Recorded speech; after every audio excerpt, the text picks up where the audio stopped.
Welcome to this report commentary with fintech company Sileon. I stand in the studio with its CEO, Mr. David Larsson. Please welcome, David. Thank you so much. Nice to have you here. To summarize the quarter, revenues are growing to 17.1 million Swedish kronos in comparison to last year's 11.9.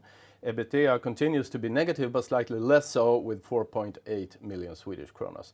Are you satisfied with this quarter, David? Very much so. Also proud. We achieved one of our strategic goals, which is launching the Buy Now Pay Later SaaS platform, slightly before time, actually. How was that possible?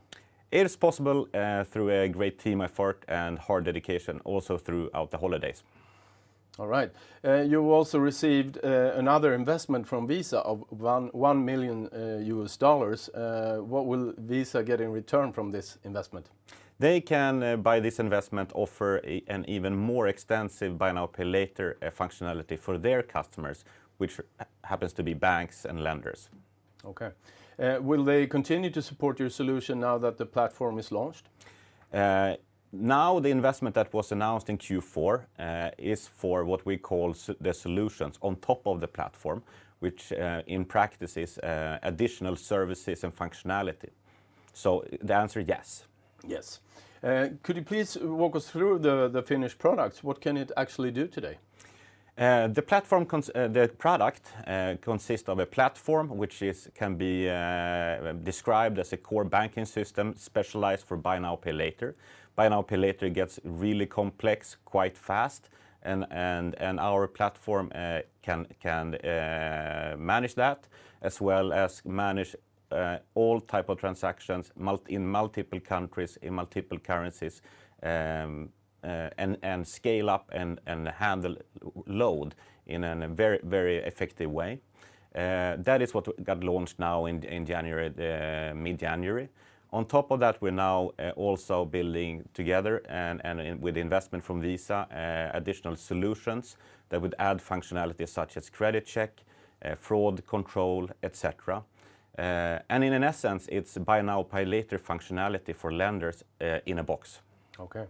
Tell us more about the functionality. What else do you have in the plans for the future?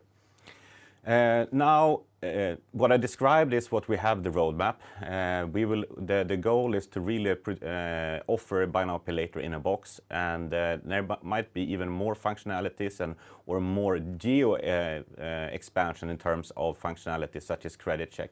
Now we will focus on Europe for the first coming year, but after that year we will also need functionality in other geos.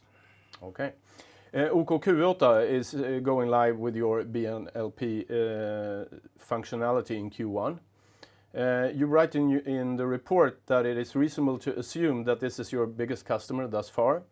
Do you expect negotiations with new customers to change with them as your customer?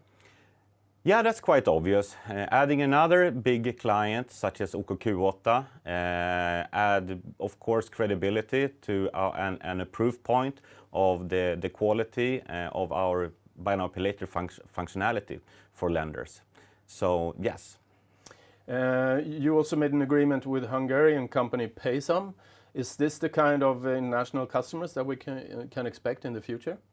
Yes, it is. One of our strategic goals is to have more than 50% of revenues coming from outside the Nordics. Now we see that goal is most likely conservative. It will be more than 50%.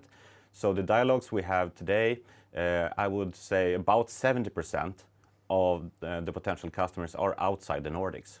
Okay.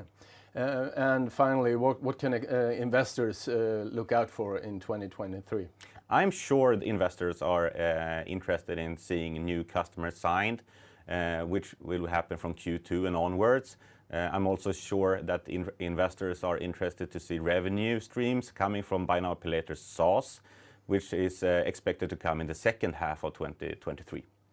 David Larsson, I wish you and the company best of luck going forward, and thank you for being here. Thank you so much.